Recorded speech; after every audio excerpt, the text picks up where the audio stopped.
Hi, it is the Travel Agency in a Year podcast. We are on day 202, and I am your host, Rachel K.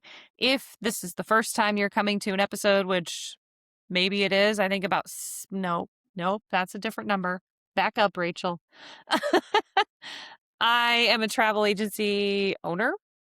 And I also have Elevate with Rachel K, which offers like courses and like mentoring and one-on-one coaching for travel advisors because I have been in your shoes and I can help you get where you need to go. I help my own agents on my team get where they want to go. Okay. Today's episode, or you can just subscribe to this podcast. I don't care. Welcome back, by the way, if you have returned. Today's episode is adding on to yesterday's episode about what true luxury is. We talked about the definition of it compared to what a lot of brands tout themselves as like, oh, we're a 5-star luxury experience. I quickly Googled what a 5-star hotel rating means and explained that because I wanted to make sure it was like as close to the correct definition as I could. Anyhoodle. We're going to talk about today building luxury into your client process with simple steps you could do this week. So yesterday, we redefined luxury as a feeling. If you need to go back, pause right now, listen to that episode, or listen to this episode and download yesterday's episode. I don't care. We're going to get really specific on how you can implement real touch points, no matter what type of niche you're in, what you book, what your average booking price point is, okay? So, one thing you can do, and this would be good if you have a lot of local clients. I tried this with my wedding couples, and my wedding couples are all over the US. And I was like, this is not real. It started to feel like very automated and fake. And it was like way more of an investment in my time and my money. And I was like, I need to stop doing this. This is feeling generic. A personal note before departure. Not just have a great trip, but something specific to them. I do this with my group hosts. And since they're all over the country, I like to do a phone call and be like, what other questions do you have? Do you have all of this packed? Do you need help? Do we need to set up a quick Google Meet or Zoom? I can show you how to pack. I've done that before, like people who have never left the country and they're like, how do I fit all this into a carry-on? And I'm like, let me show you. Here's my imaginary what I would bring on this trip, and here's how I pack it into a carry-on. So, anyway. But maybe you had a conversation during the planning process and you were like, hey, you know what? You should go ahead and check out this restaurant. I contacted the resort's concierge or whatever, because sometimes all-inclusive resorts don't have every restaurant open every single day. But like 2 days before the trip, you might be able to get that information and then send it over to them and be like, hey, just so you know, the steakhouse or the hibachi, like those are usually pretty popular ones, or the Italian place, does have, it will be open for Wednesday and Thursday of your trip.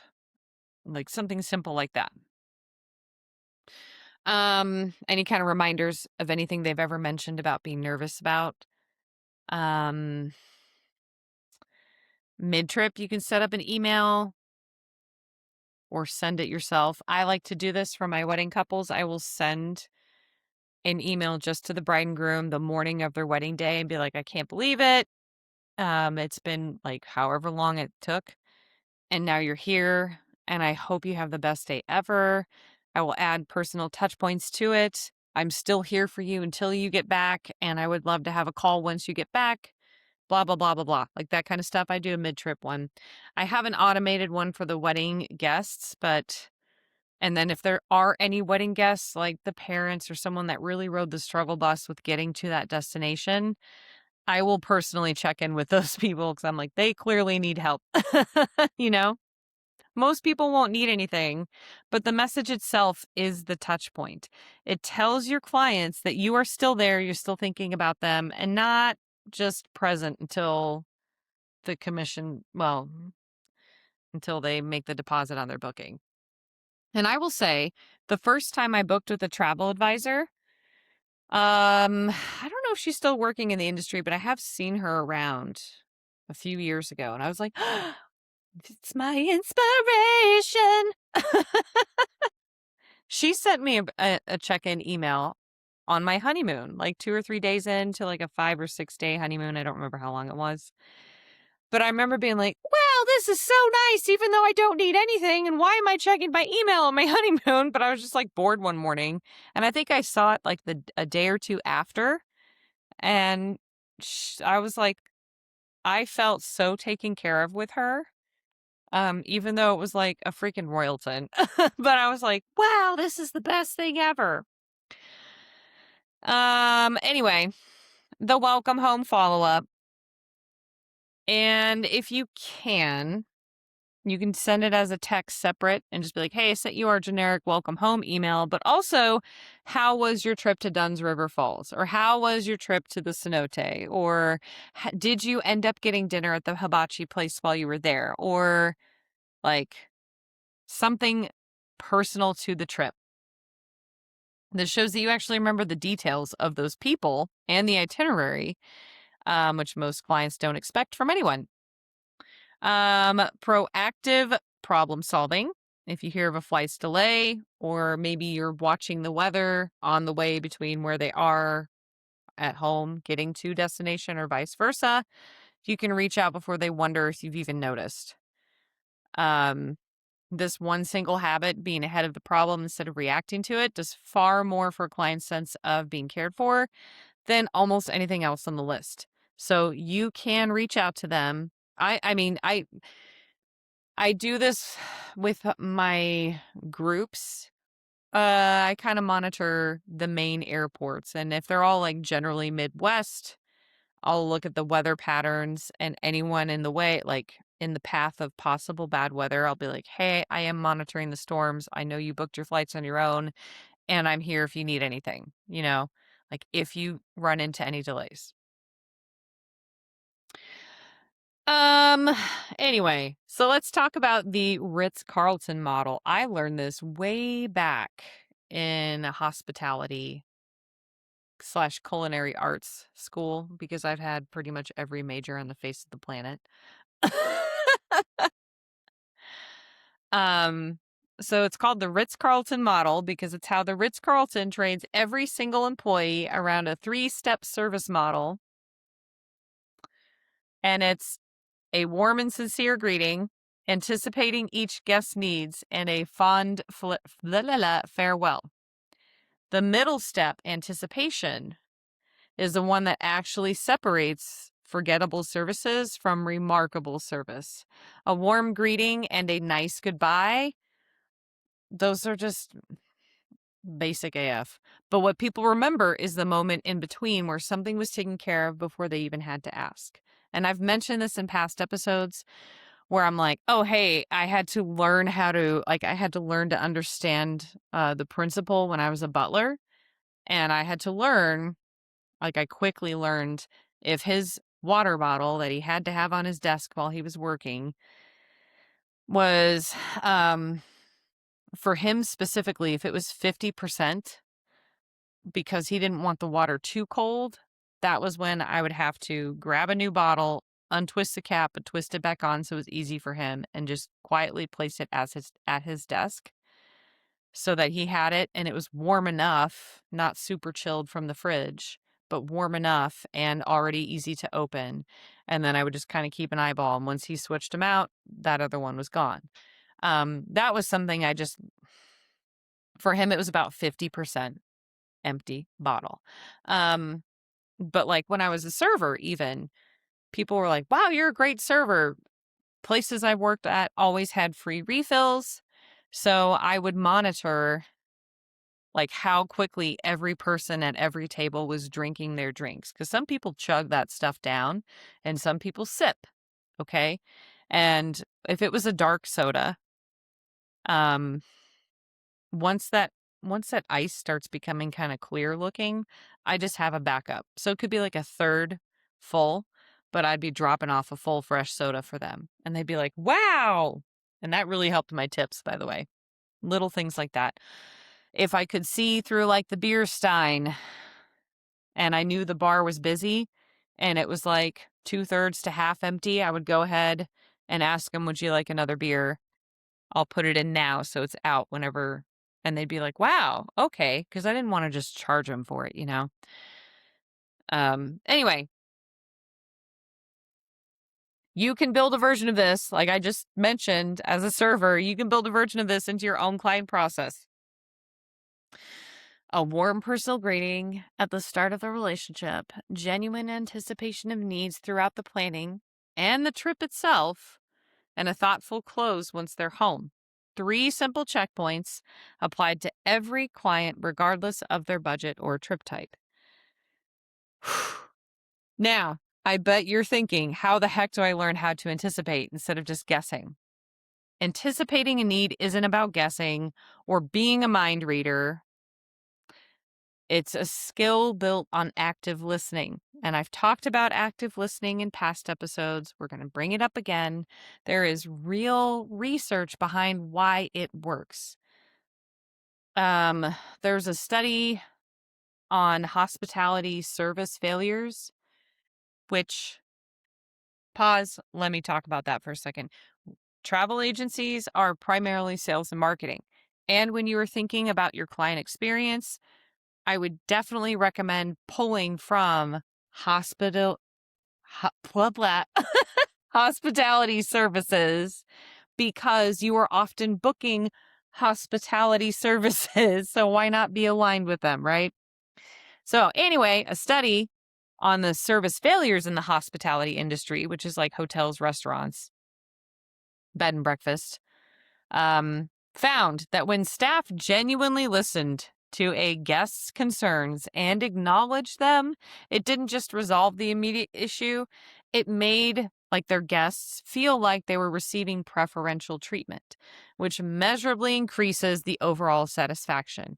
Being heard specifically and genuinely changes how someone experiences everything else around it. So anytime you run into any issue, your clients will most likely try to find it to be your fault somehow. This is like the people who get angry at servers at restaurants for something the cook did, like it's nothing you've done, and you have to be able to develop that skill of being like, "Oh man, I'm just as frustrated with you. Let me see what I can do about this. Normally these are my limitations and I appreciate you letting me know." Right? Like things like learn how to say things like that when there are issues. And you want to be able to repeat back to them when you're doing this. Be like, let me make sure I'm understanding correctly.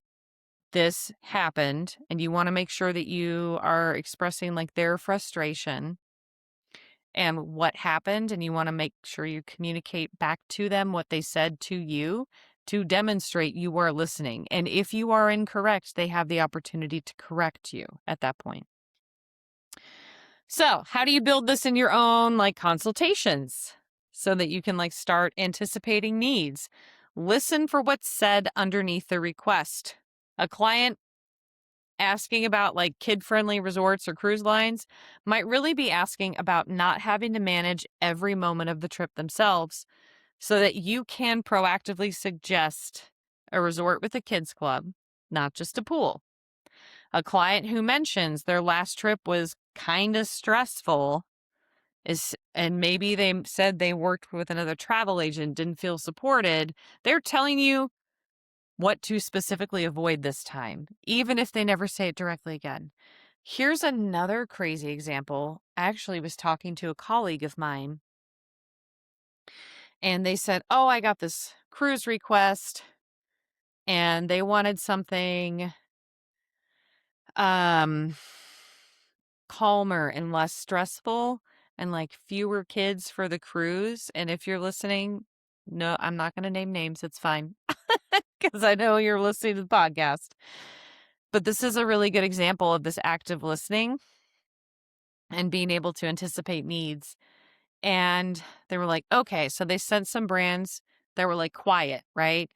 And the advisor or the client was like, I don't know. And so they sent a Virgin brand over and they were like, well, this person normally likes to, like, they know them in person. And they're like, normally they're way more active and like gregarious and like fun. And they didn't like these like quiet, stuffier cruise options. So I'm going to send this one over. Um, and they told me like 5 seconds later, they were like, this is perfect, gonna book it. And I was like, that's crazy because they may have thought there are no adult only cruise options for them. So they were thinking if I pick a stuffier cruise line and I say I want something quieter, like they were implying no children, and while that advisor like sent those right away after thinking about it, knowing who that person is, they sent exactly what worked for them because they're like, let me activate my active listening skills. And I know this is what they really want. And that's why that advisor is awesome. Okay. Anyway, so keep little notes, like make mental notes of your clients if you know them in person, like that advisor did. So they could be like, boom, let's close this.